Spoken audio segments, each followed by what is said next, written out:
ઈસુની જય. ઈસુની જય. આ સુંદર સવારે પ્રભુએ આપણને એમના વચનો સાંભળવા માટે ભેગા કર્યા છે. બદલ આપણે એમનો આભાર માની એમની સ્તુતિ કરીએ અને આજનો સેશન શરૂ કરીએ. આજનું વાંચન છે બીજો કોરિન્થ 6 અધ્યાય અને એની 14 થી 18મી કડી સુધી. બીજો કોરિન્થ 6 અધ્યાય 14 થી 18. વિશ્વાસના વિરોધીઓ સાથે સંબંધની વિષમ ચુસરીએ જોડાશો નહીં, કારણ તેમ કરી શકાય જ નહીં.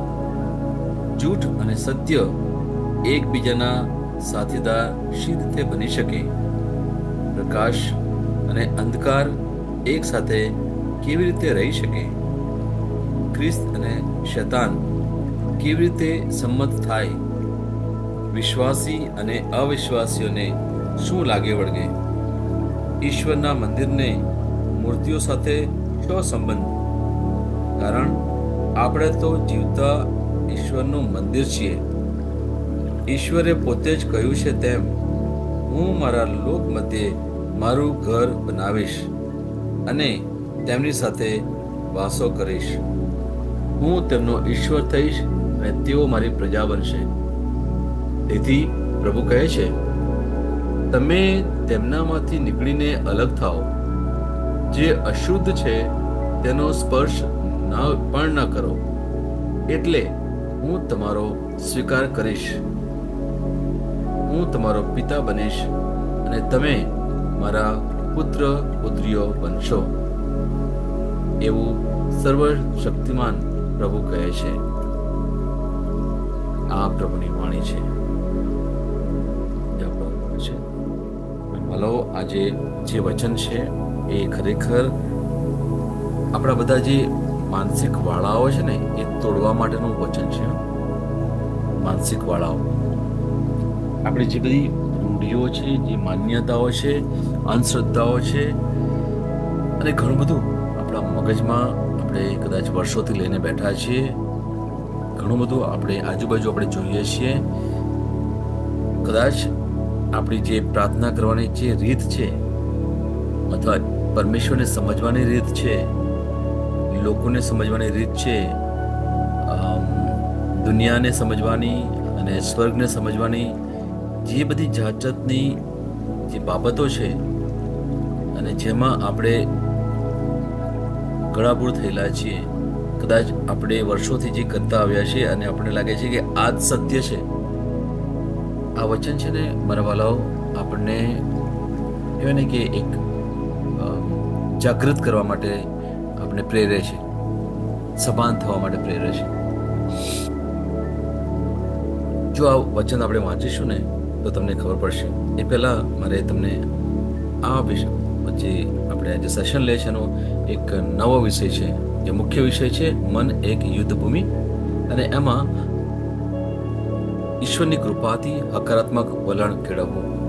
અને એમાં પણ એક નવો વિષય છે, એક તૈયાર મન. પ્રભુની જે પણ ઈચ્છા હોય તેના માટે મન તૈયાર કરવું. અને ક્યારેક ને ક્યારેક જીવનમાં આપણે આ જે વાક્ય છે કે પ્રભુની ઈચ્છા પ્રમાણે મન તૈયાર કરવું, આપણે એમાં ઘણા ઊણા ઉતર્યા છે. આપણે આપણા મનથી, આપણી ઈચ્છાથી અથવા દુનિયા જેમ ચાલે છે એ પ્રમાણે ચાલવા માટે આપણે બહુ જ પ્રયત્ન કર્યા છે. અથવા આપણે શું કે આપણી આંખો દુનિયાની નજરથી આપણે જોઈએ છીએ, આપણે ઈશ્વરની નજરથી આપણે જોતા નથી. દુનિયાની નજરથી આપણે સાંભળીએ છીએ, પણ ઈશ્વર જે આપણે કહેવા માંગે છે એ પ્રમાણે નથી સાંભળી. ત્યારે આજે આપણે સભાન થવાની જરૂર છે. આજે કહેવાય ને કે તમે ભલે મોડા પડ્યા, પણ એક સાચા સમયે તમે આવી ગયા છો. ઓકે, એટલે માટે આજનો જે વિષય લઈએ છીએ અને એની ઉપર આપણે થોડું મનોચિંતન કરીએ કે સંત પૌલ જે આપણને કહે છે કે વિશ્વાસીઓએ અવિશ્વાસીઓ સાથે આધ્યાત્મિક અથવા નૈતિક ભાગીદારી બનાવવાનું ટાળવા વિનંતી કરે છે, જેને ઘણીવાર અસમાન રીતે જોડાયેલા તરીકે ઓળખવામાં આવે છે. તે આપણ સૌને, જે ખ્રિસ્તીઓ છે, જે ઈસુને માને છે, એમને યાદ અપાવે છે કે તેઓ પ્રભુનું મંદિર છે. હવે ફરીથી મારે તમને આ કહેવું છે, આપણે સમજવાની બહુ જરૂર છે મારા વાલાઓ. તમે જે છો એ વ્યક્તિ તરીકે, એક માણસ તરીકે તમે જ એ મંદિર છો. મંદિર કોઈ બિલ્ડિંગ નથી. આ હું નથી કહેતો, આ સંત પાઉલ કહે છે. સંત પાઉલ કહે છે ઘણીવાર આપણે એક બિલ્ડિંગને, એક એવી જગ્યાને જ્યાં 4 દિવાલો હોય, એને આપણે મંદિર કહીએ છીએ, એને આપણે દેવળ કહીએ છીએ, એને આપણે ચર્ચ કહીએ છીએ. પણ અહીંયા એક બાબત સમજવાની જરૂર છે કે જો તમે પ્રભુ ઈસુમાં માનતા હોય તો તમે પોતે ઈશ્વરનું મંદિર છો, તમે પોતે દેવળ છો. You are the church.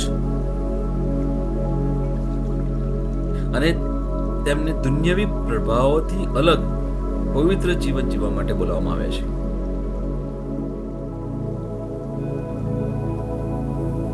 આપણે અમુક માર્ગ તોડવાનો છે. આપણે કહે કે હિંમતથી જે અવિશ્વાસીઓ છે સાથે અસમાન રીતે જોડાયેલા ના રહીએ.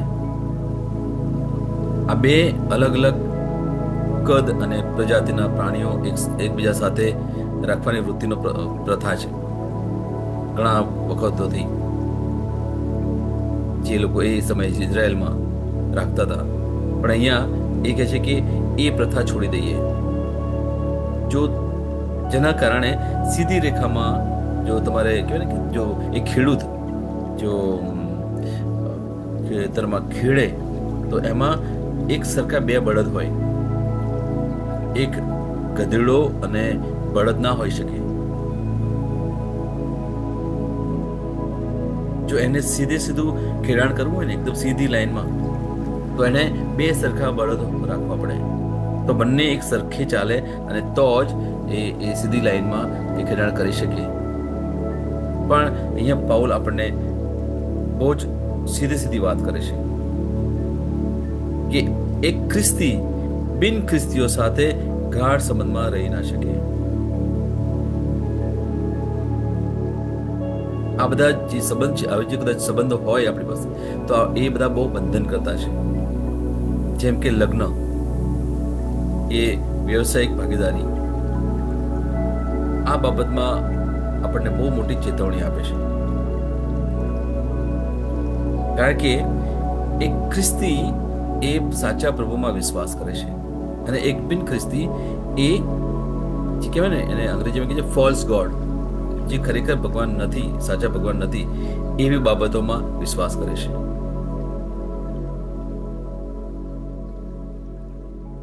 હું એક ખ્રિસ્તી હોવાથી પણ ઘણીવાર એક કહેવાય ને ફોલ્સ ગોડમાં, એટલે એક જે સાચા પ્રભુને હજુ ઘણા વર્ષો સુધી મેં નહીં ઓળખ્યા, અને એટલા માટે ઘણું બધું સહન કર્યું. પણ જે સમયે આપણે સાચા પ્રભુને ઓળખીએ છીએ, જે પ્રભુ જેમણે એમના એકલા એક પુત્રને આપણા માટે પૃથ્વી પર મોકલ્યા, જે ક્રૂસ પર મરી ગયા, એમણે આપણા બધા પાપ, બધી ભૂલો, બધું લઈ લીધું.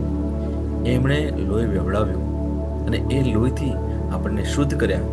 એ જો સાચા પરમેશ્વરમાં આપણે વિશ્વાસ કરતા હોય, આપણે માનતા હોય કે એ મારા મુક્તિદાતા છે, એ મારા ઉદ્ધારક છે, તો તમે સાચા અર્થમાં ખ્રિસ્તી થયા કહેવાય. Praise the lord. પણ એવા પણ લોકો આપણી આજુબાજુ છે જે લોકો આ સાચા પરમેશ્વરમાં માનતા નથી, અને એટલા જ માટે એમની સાથે ગાઢ સંબંધ બાંધી ના શકાય. આપણે સંબંધ તોડવાની વાત નથી કરતા. મેં તમને પહેલા પણ કહ્યું હતું કે આપણે પ્રેમ કરવાનો છે, પણ એમની સાથે ગાઢ સંબંધમાં ના બાંધી શકાય, એટલે સુધી કે લગ્ન જીવનમાં પણ ના જોડાઈ શકાય. હવે મારે કોઈને પ્રશ્ન નથી કરવો અથવા કોઈની વિરુદ્ધ પણ નથી, પણ આ એક સમજવાની બાબત છે મારા વાલાઓ. કેમ? કારણ કે જેમ કડી 16 કહે છે એ પ્રમાણે તમે જીવન દેવનું મંદિર છો. પવિત્ર આત્માથી આપણે પ્રભુમાં વિશ્વાસ કરીએ છીએ અને આપણે પ્રભુને માની લીધા છે. એ આપણા છે, એ આપણી અંદર છે. એટલા જ માટે આપણે આ બાબતથી બહુ સભાન થવાની જરૂર છે.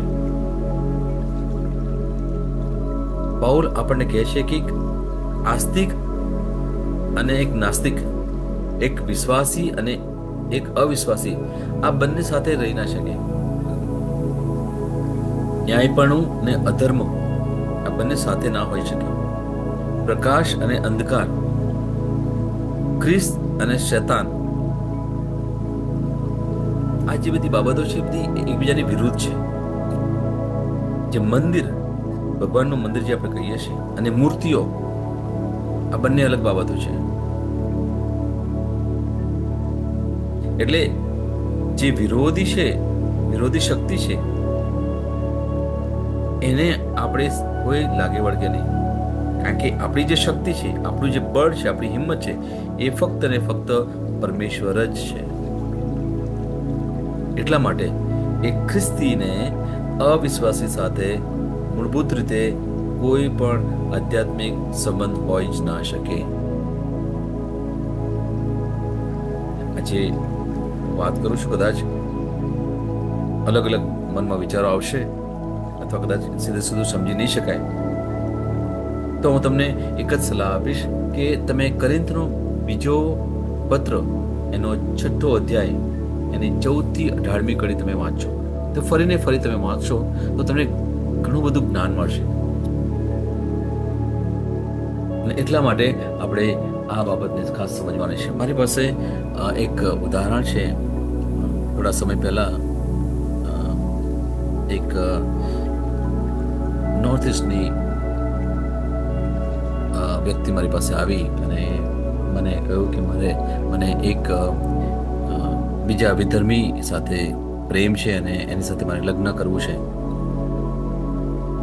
અને હવે મારા મા બાપે મારા આધાર કાર્ડ ને બધા સર્ટિફિકેટ બધું લઈ લીધું છે. કે એમને એવું લાગે છે કે હું બધું લઈને ભાગી જઈશ. અને હું તો એ વ્યક્તિને બહુ જ પ્રેમ કરું છું ઘણા વખતથી.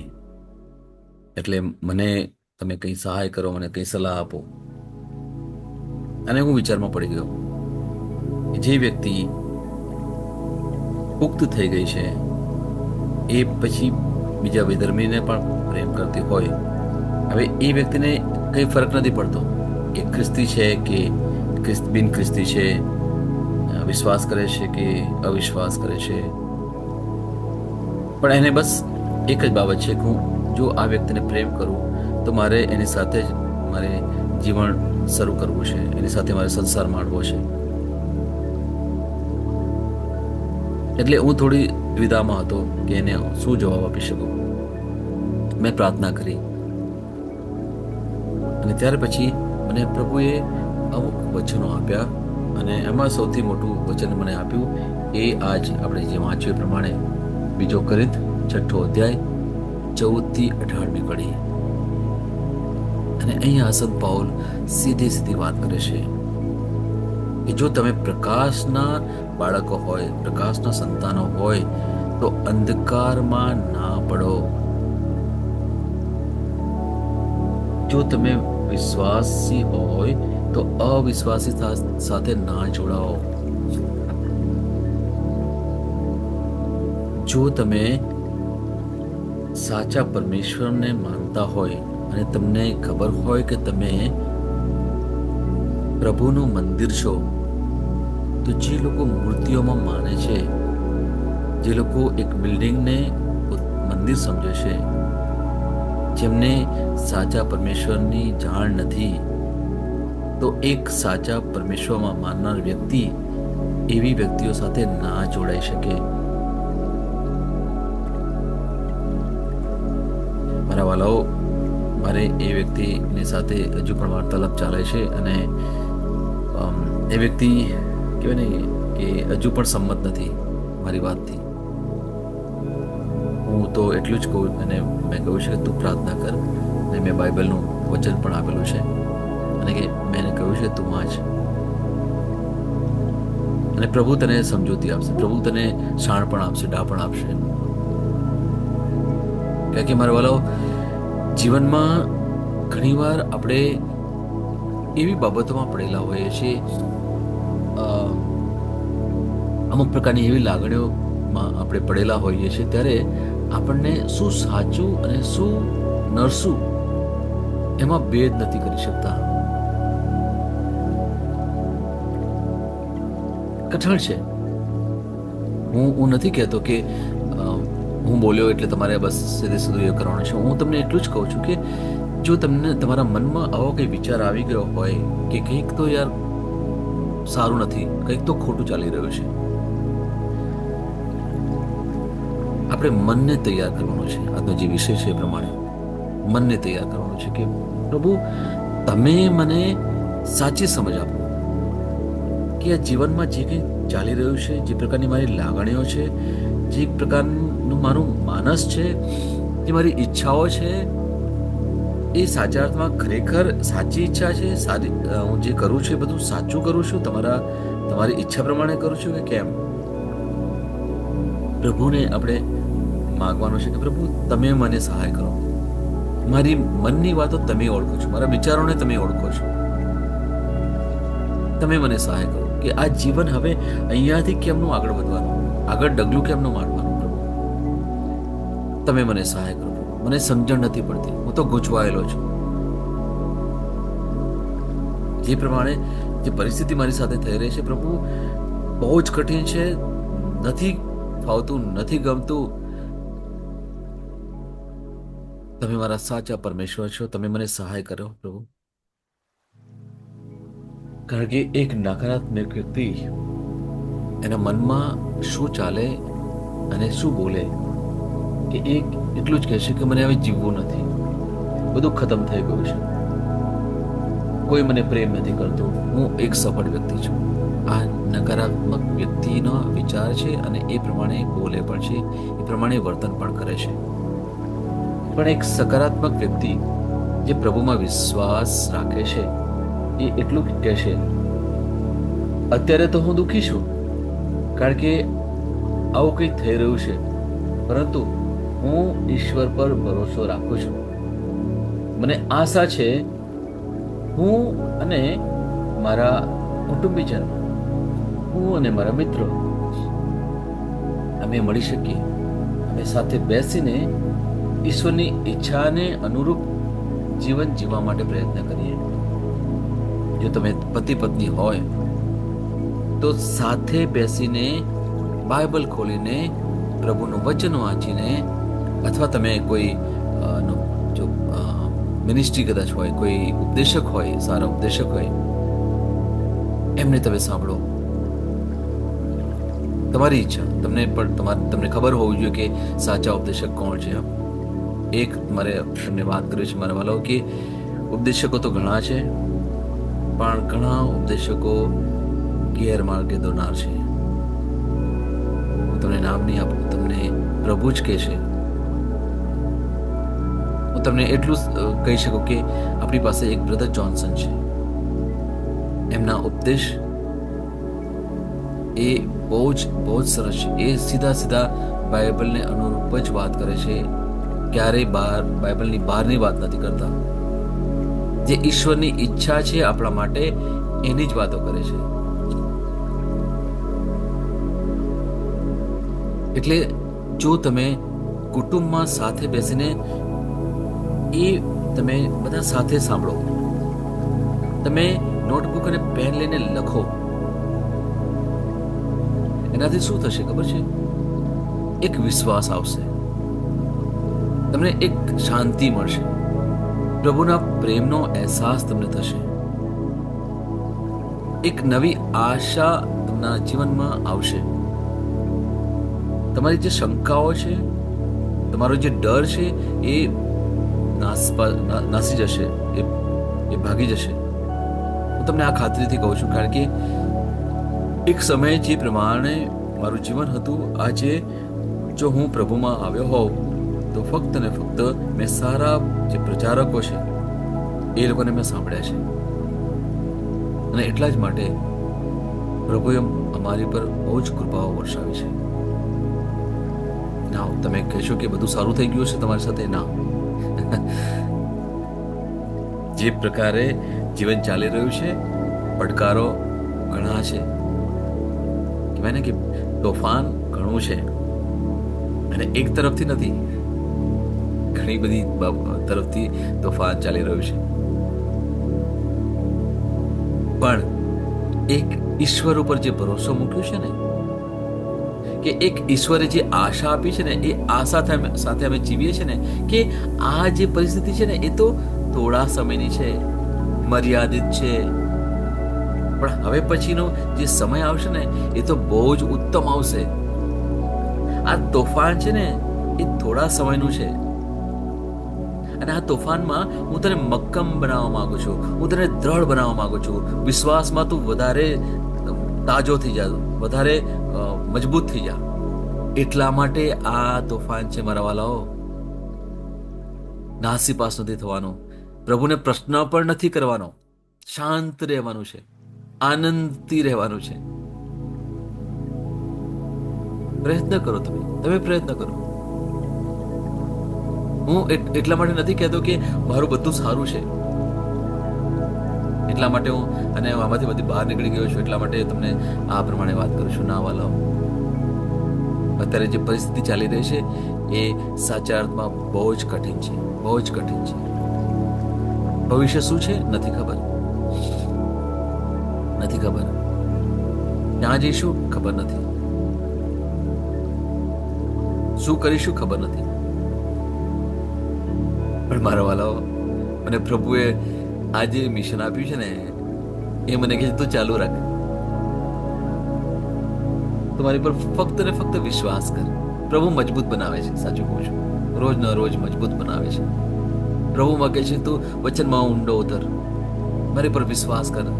કારણ કે એક મારી પાસે કહેવાય ને મજબૂત એક ઉદાહરણ છે મારી પાસે, અને સૌથી મોટું ઉદાહરણ એ અબ્રાહમનું ઉદાહરણ છે મારી પાસે. ઉદાહરણ છે મોસેસનું, ઉદાહરણ છે જોસેફનું. એમને ખબર હોય કે જોસેફ, એના ભાઈઓ હતા, એમને જોસેફનો નાનો દીકરો કુટુંબમાં, અને એ ભાઈઓ બધા એને નફરત કરતા હતા, અને એને ફેંકી દીધેલો ખાડામાં, અને પછી એ જેલમાં જાય છે. કે અને પછી શું થાય છે એ આખી બહુ જ લાંબી વાર્તા છે. પણ એક દિવસ એ જેલમાં હોય છે સાંજે, અને બીજા દિવસે એ ગવર્નર તરીકે એને નીમવામાં આવે છે. એ જો તમે વાંચવું હોય તો તમે ઉત્પત્તિના ગ્રંથમાં જજો, અને એ તમને જોસેફનું પાત્ર મળશે. આ તમે વાંચશો ને, આવા પાત્રો તમે વાંચશો ને, તો એનાથી તમને ખરેખર પ્રેરણા મળશે, એનાથી તમને એક નવું બળ મળશે, જીવનને જોવાની એક સાચી નજર મળશે. દુનિયા તો તમને અલગ રીતે દોરવા માટે પ્રયત્ન કરે છે, સાચું કહું છું, પણ આપણે દુનિયાની રીતે નથી જીવવાના, આપણે પરમેશ્વરની રીતે જીવવાનું છે. એટલા માટે સકારાત્મક થવાથી એક તૈયાર મન આપણને મળે છે. શાના માટે? હકીકતનો સામનો કરવા માટે. જે તથ્યો છે અત્યારે આપણે જે વેઠી રહ્યા છે એનો સામનો કરવા માટે આપણને બળ મળે છે. એટલા જ માટે જો તમારે એક વચન હું તમને આપું, રોમનો 4થો અધ્યાય એની 18થી 20મી કડી, રોમનો 4થો અધ્યાય 18થી 20મી કડી એ પ્રમાણે કહે છે, આશા ફળીભૂત નહીં થાય એવું લાગતું હતું ત્યારે આબ્રાહામે ઈશ્વર ઉપર ભરોસો મૂકતા આશા રાખી, તેથી તે ઘણી પ્રજાઓનો પૂર્વજ બન્યો. ધર્મશાસ્ત્રમાં લખેલું છે તેમ તારા વંશજો ઘણા થશે. તેની ઉંમર લગભગ 100 વર્ષની થઈ હતી. તેનું શરીર લગભગ મૃતપ્રાય થઈ ગયું હતું, અને તેની પત્ની સારાને બાળક જન્મવાની કોઈ શક્યતા ન હતી. આ બાબતો ધ્યાનમાં લીધા છતાં તેનો વિશ્વાસ ડગ્યો નહીં. ઈશ્વરના વરદાન ઉપર તે શંકા લાવ્યો નહીં. વિશ્વાસમાંથી ડગ્યા વગર દ્રઢ રહીને તેણે ઈશ્વરનો મહિમા આપ્યો. જો આ વચન તમને પ્રેરણા આપતું હોય તો મહેરબાની કરી મારા વાલાઓ વચનમાં મક્કમ રહીએ અને આપણો વિશ્વાસ કેળવાશે. તમને સાચું કહું છું, આ પરમેશ્વરનું વચન છે. તમે જે પરિસ્થિતિમાં છો ને, તમે આવતીકાલે જોશો, થોડા સમય પછી જોશો કે તમે એમાંથી બહાર નીકળી જશો ને પ્રભુનો સાચો આનંદ આપણને મળશે. Praise the lord.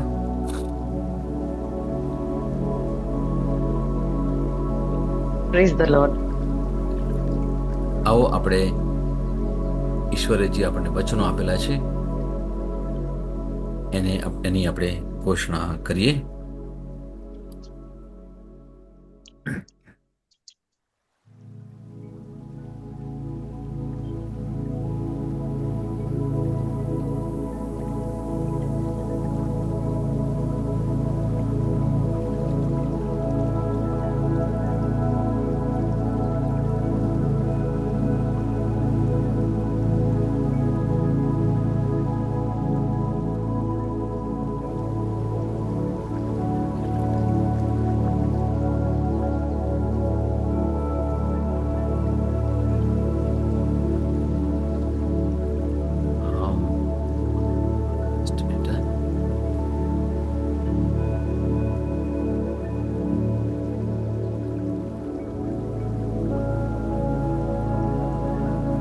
તમે એ રીતે બોલો કે અર્થપૂર્ણ રહે. 5મો દિવસ, વિશ્વાસ ઘોષણા. હું જાહેર કરું છું કે મારા જીવનમાં પ્રભુ કોણ છે અને તેમણે જે કર્યું છે તેના માટે હું આભારી છું. હું લોકો, તકો અને ઈશ્વરે મને જે ઉપકાર આપ્યો છે તેને હું નામંજૂર કરતો નથી. હું જોઉં છું કે શું સાચું છે અને શું ખોટું નથી. મારી પાસે જે છે તેના માટે હું પ્રભુનો આભાર માનું છું અને જે નથી તેની ફરિયાદ કરતો નથી.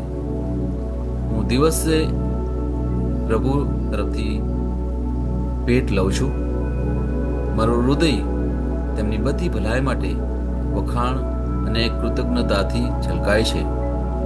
આ મારી ઘોષણા છે. દૈવી સ્વાસ્થ્ય કબૂલાત. ખ્રિસ્તનો પ્રેમ મારા જીવનમાં ચમકે છે.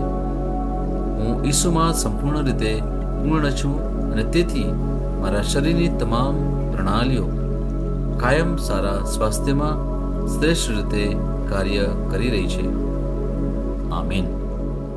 હું જે પણ ઈસુના નામ પર બોલું તે થશે જ. હું મજબૂત છું, હું તંદુરસ્ત છું, હું ધન્ય છું, હું સમૃદ્ધ છું, હું શક્તિશાળી છું, હું અભિષિક્ત છું, હું મુક્ત છું, હું પ્રભુનો વિશ્વાસી છું, હું પ્રભુ અને મનુષ્ય દ્વારા પ્રિય છું. હું જે જોઉં છું તે નથી બોલતો, પણ જે જોવા માંગુ છું તે બોલું છું. હું એક અવિભાજ્ય બીજ છું. હું મારા પ્રભુના ઘરમાં સારી જમીન પર રોપાયો છું. હું મારા ઈશ્વરની વાડીમાં નારિયેળના ઝાડની જેમ ફૂલું ફાલું છું. હું ખરા સમયમાં મબલક પાક આપું છું. હું પ્રભુમાં તાજા લીલા વૃક્ષો જેવો છું. હું વૃદ્ધાવસ્થામાં પણ ફળધારક રહીશ. મારા પાન કદી નહીં કરમાય. હું જે પણ પ્રભુ ઈસુના નામમાં કામ કરીશ તેમાં સફળ થઈશ. ઈસુના નામમાં વસ્તુઓ હંમેશા મારા માટે કામ કરી રહી છે. હું ખ્રિસ્ત ઈસુમાં દરેક આત્મિક આશીર્વાદ મેળવનાર છું. મારા મનને ખ્રિસ્તના મન જેવું સંપૂર્ણ થવાનું કહું છું અને તેને નિર્દેશ આપું છું કે તે પ્રભુના વચનો દ્વારા ચાલે. હું મારા રજૂ અને ચેતાને જીવનની વાત કરું છું. હું મારા સ્નાયુઓ અને અસ્થિબંધન માટે તાકાત બોલું છું. હું મારા હૃદય સાથે જીવન શક્તિની વાત કરું છું. હું સામાન્ય શ્વાસની પ્રક્રિયા જાળવવા માટે મારા ફેફસા અને પેશીઓ સાથે વાત કરું છું. મારી કિડની, યકૃત અને સ્વાદુપિંડને સંપૂર્ણ સ્વાસ્થ્ય અર્પું છું. મારા લોહીના દરેક કોષમાં જીવન છે. મારા હાડકાં સાદા અને નાજુક અસ્થિઓ ગોઠવાયેલા, મજબૂત અને મક્કમ છે. મારી આંગળીઓ ઉત્તમ રીતે કાર્ય કરે છે. મારી આંખોનું ત્રિજ સારું છે. મારા કાન શ્રેષ્ઠ રીતે કાર્ય કરે છે. મારી ત્વચા નવા જન્મેલા બાળક અને ઈશ્વરની સુંદરતા જેવી મુલાયમ અને તંદુરસ્ત છે. મારા વાળના મૂળ સજ્જડ છે. હું મારા વાળને મજબૂત રહેવાનો આદેશ આપું છું અને જ્યાં વૃદ્ધિની જરૂર હોય ત્યાં હું વાળ ઉગવાનું કહું છું. મારા દાંત, અવાડા, જડબા, રક્તવાહિની બધું જ સ્વસ્થ, મજબૂત અને સંપૂર્ણ છે. મારા બધા હોર્મોન્સ અને ન્યુરોકેમિકલ ટ્રાન્સમીટર એકબીજા સાથે સંપૂર્ણ સુમેળમાં છે અને તેમના કાર્યોને સામાન્ય રીતે ચલાવી રહ્યા છે. મારું પાચન તંત્ર તંદુરસ્ત છે. તમામ ખોરાકને પચાવવા સક્ષમ છે. હું ખ્રિસ્તની આજ્ઞાપાલનમાં તમામ પ્રકારના વ્યસનો, માદક દ્રવ્યો, ખાવું પીવું, ટેકનોલોજી, મીડિયા, વિલંબ, ગપશપ, આળસ, અતિશય ઊંઘ, સુસ્તી, અનિવાર્ય ખરીદી અને દરેક પ્રકારનો અતિશય વપરાશ બધાને કાબૂમાં લઉં છું. જેમ ઈસુ છે તેવો જ હું છું. મારી પ્રજનન પ્રણાલી પૂરતી માત્રામાં અને સારી ગતિશીલતા દ્વારા શુક્રાણુનું ઉત્પાદન અને જમા કરી રહી છે. મારી પ્રજનન પ્રણાલી સમયસર ઈંડાકોષો ઉત્પન્ન કરે છે તથા જન્મ સુધી ગર્ભનું રક્ષણ અને પોષણ કરે છે. મારા અંગની દરેક પેશીઓ સંપૂર્ણ રીતે કાર્ય કરે છે અને હું મારા શરીરમાં કોઈ પણ ખામી કે ખોડખાપણને નકારું છું. મારી સંપૂર્ણ માનવ શરીર રચના અને શરીર વિજ્ઞાન ખ્રિસ્ત ઈસુમાં પૂર્ણ થયેલ છે. ઈસુના નામે હાલેલુયા, આમેન. ઈશ્વર પિતા મને પ્રેમ કરે છે, હું જાણું છું. ઈશ્વર પુત્ર મને પ્રેમ કરે છે, હું જાણું છું. ઈશ્વર આત્મા મને પ્રેમ કરે છે, હું જાણું છું. ઈસુની જય. ઈશ્વરની જય. Hallelujah, hallelujah, hallelujah, hallelujah, hallelujah. Lakh lakh શેખેર બિશાખલા નોકરમ મામા ઓલાલિયા lakh શેખેર બિશારા બાશા ઓલાલિયા Shama mama kara rub dili કરમ શેખે કે નિમિશિકા Shakare hallelujah રશા બાશા rub શેખે Hallelujah. Mama kara dili ચાકરના શેખે કરે Hallelujah. કરમ Shakare dili hallelujah, hallelujah, hallelujah, hallelujah, Hallelujah. Hallelujah, hallelujah, Mama kara dili hallelujah.